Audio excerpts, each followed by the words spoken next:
yenye sasa mimi na believe kama wewe ni boss unakuja na ile gari yako na park pale. Lakini sasa kama wewe ni boss na uko na employees na nyinyi nyote mnatumia public transport. Sasa umeanza kunipenda piga vita. hiyo si vita. Hata hii tu ni encouragement na pea pale boss. Sisi kama wafanyikazi wako haifai ati sasa tunakana wewe pale kwa public transport pale, unaona?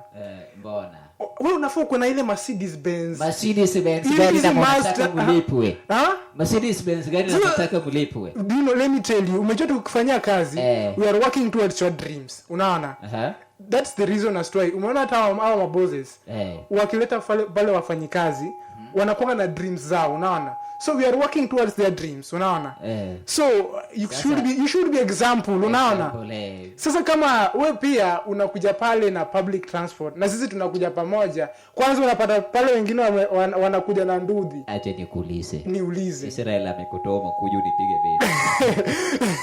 Usitake personal, hiyo si vita personal. Unajua unapiga bwana director vita.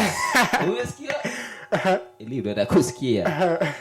Sasa umesema ati ili ulikawa anakuja akuji na Mercedes Benz, BMW. Sasa mimi kama mfanyikazi wake naona ahead, like me pia one time nikuwe boss nikuje pale na Ferrari. Ferrari hiyo pesa umetoa wapi? Sasa si ndio, that's what I'm working hard for. Zetech Online Radio, tunakuza